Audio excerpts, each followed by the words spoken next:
In our last program, we related how the Reverend Abner Landrum began the first pottery in the old Edgefield district of South Carolina when he established a pottery at a place called Landrumsville or Pottersville in about 1800.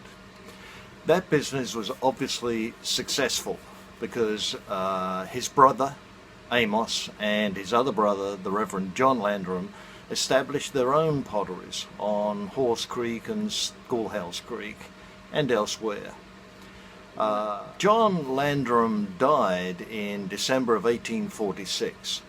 The major portion of his estate went to his son-in-law, Lewis Miles. According to the will, the enslaved potter Dave went to Benjamin Landrum. But in fact, we know that there was obviously a transfer of ownership because much later Dave wrote on a pot, Dave belongs to Lewis Miles. And of course there's a vast inventory of pots from the Lewis Miles pottery on which Dave is written. In 1859, Dave wrote on a pot made at Stony Bluff for making lard enough. A little couplet, little poem on there. And so that began the search for Stony Bluff, which was considered to be the holy grail of pottery sites in Edgefield.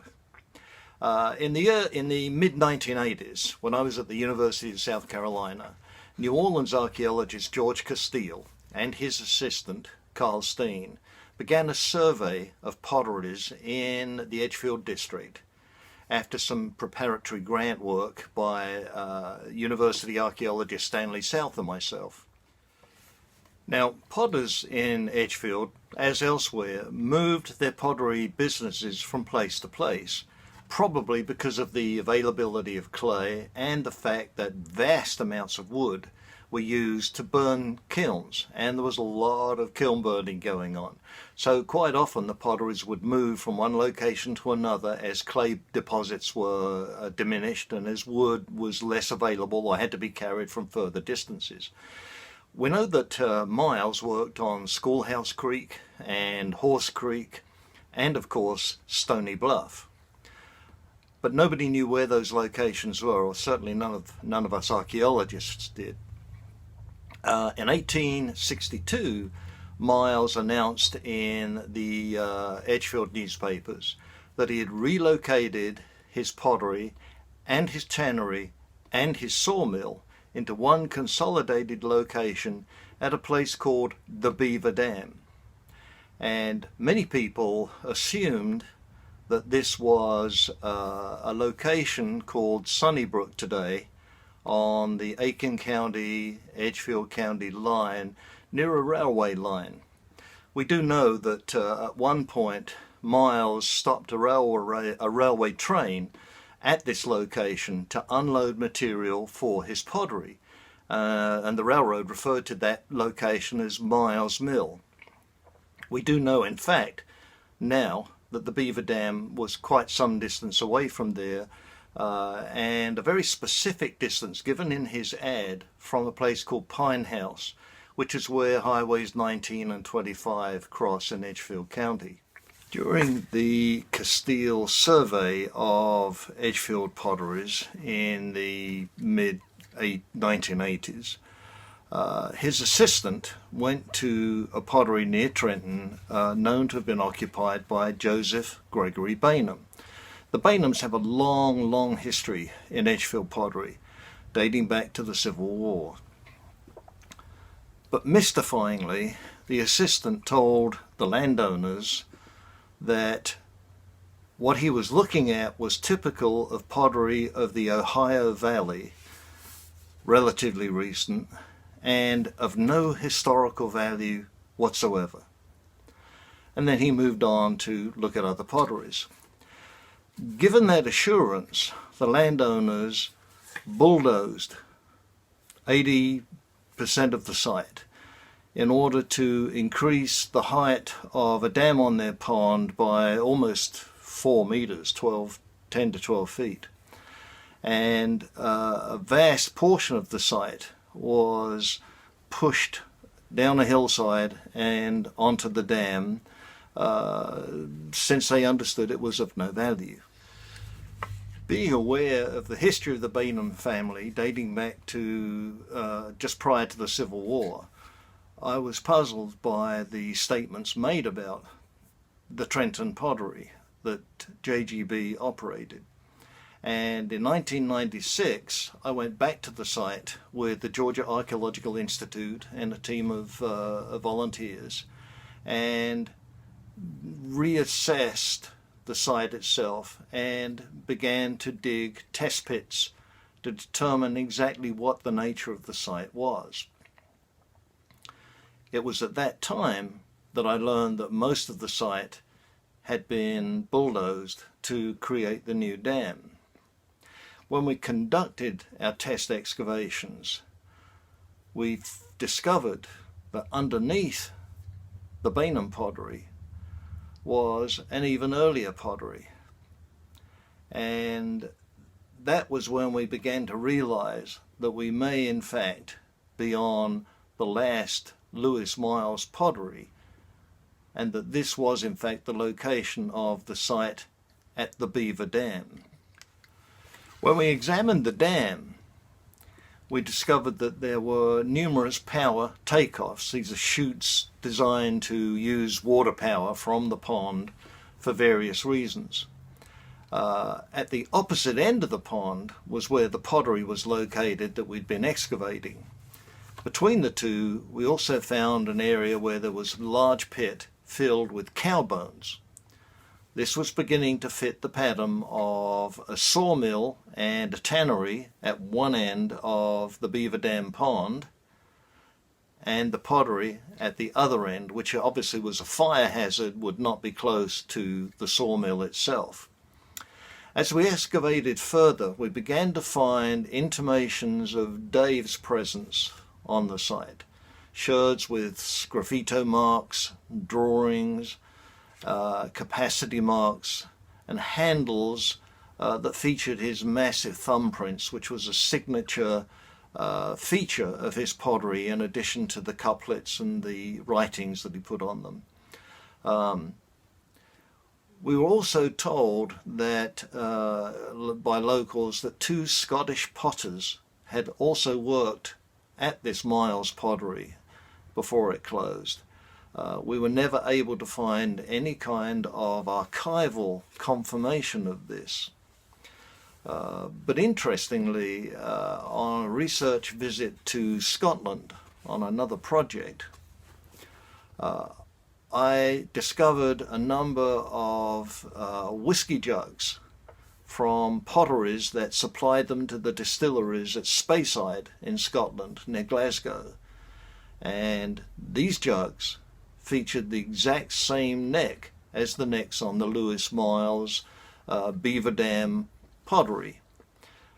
Interesting, not confirmation, but tantalizing suggestion that maybe the Scottish potter story was true. We wondered for a while if this location could actually be Stony Bluff. It wasn't. But during this period, we also spoke with Fred and Joe Holcomb. Fred Holcomb was a Clinton ophthalmologist and an avid pottery collector. And during most of his life, Fred, his wife, and Joe visited pottery areas throughout Edgefield, collecting diagnostics. This is what we call broken handles, necks, bases, anything that indicates to you what the shape of the actual jug would have been. He was the man that originally discovered the Stony Bluff site, and it turned out to be off Springfield Baptist Church Road, where there is in fact a very steep bluff, and there we found a great deal of sherds with writing on by Dave. But the land was privately owned, we couldn't trespass on it, and we had no further access. But there's very little doubt that Holcomb had found the Stony Bluff site. Our site clearly was the Beaver Dam site then, the last site of the Miles operation. One of the features of the jugs, which is absolutely spectacular, beautiful deep green glazes, very distinctive feature was these flat necks, similar to the Speyside jugs. And because of that feature, Holcomb kept telling us, you're going to find face jugs on this particular site. Face jugs were jugs created by Africans imported into the area in 1858, and there'll be a program on this later on. And they were making these jugs for ritual purposes. The jugs had been seen in collections as far as New York, but nobody had ever found out where they were being made, and they were made in several locations, but no one had ever found out where. As we dug further and investigated further on this site, we discovered that Holcomb was in fact right, that this was where a particular type of face jug had been made. So we had a very complex site that featured the work of Lewis Miles at the end of his life, probably the work of his son, John Lewis Miles, for a short period, the work of the Africans that were making face jugs here, and then even the work of some other local potters that came to use the Miles kiln on this site. Evidently, in about 1870, Joseph Gregory Bainham bought this land from a J.B. Courtney and created his own pottery operation on top of the Miles site. Unfortunately, we clearly lost a major portion of the Miles pottery, something that can never be recovered. And it was very unfortunate that a mistake in judgment caused that. The Stony Bluff site on private land was also lost. It had been excavated by collectors who were looking obviously for more Dave jugs or Dave pieces or any sgraffito of value with Dave work on, and that site was extensively dug by collectors. And as part of the survey work on the potteries in Edgefield County, Castile and his assistant visited various locations where we do know potteries existed. At the same time, a lot of archival research was being done into the background of the potters. Cinder Baldwin of McKissick Museum did a lot of interviews with descendants that had recollections about the potteries. I came across an interesting entry that showed some light on Dave and Lewis Miles from the Charleston Museum. And they recorded that in 1930, a potter by the name of George Flesher gave a demonstration of pottery, but also told them that as a young man he worked at the Miles Pottery, and I believe this was at the Beaver Dam Pottery. One of the interesting things he recounted was that people still talked about Dave, who apparently had died some time before, and he mentioned then that Dave had one leg. This is a fact that was discounted by many archaeologists at the time, who tend not to want to believe oral stories, even though they can be extremely accurate.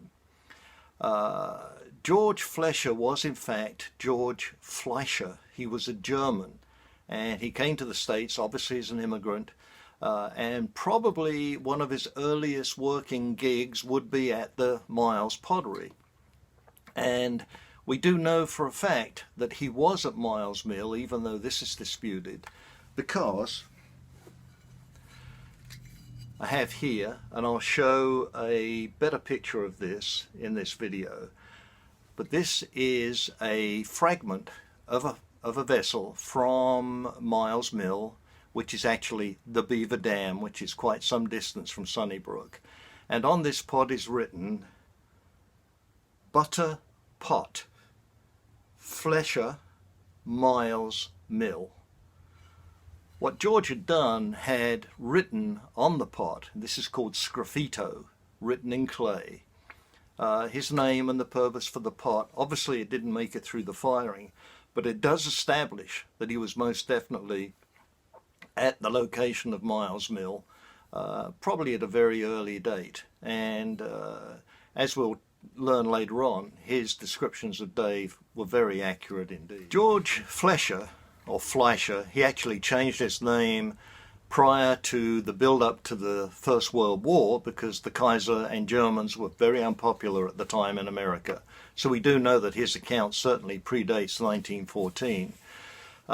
He also left us some interesting insights into Lewis Miles. He described Lewis Miles as a man with a fine-looking man dressed like General Jackson, and he had a broad, intelligent face and a broad white forehead. And also said that Miles was a particularly generous man. He was always giving to the poor, and he would always try and give more than anyone else. And one of the most interesting stories Fleischer recounted was that prior to the Civil War, Miles could see that things were not going to go well in the South. And he asked Dave to make a number of narrow jars with narrow necks, and in these jars he stored gold and silver coins, which were then buried, presumably at his house or elsewhere, in order to have some money in order to survive the war. A few of those pots apparently were found by descendants of Miles, so they weren't recovered by Miles himself or by his immediate family, but not all of them have been found, which is a great story.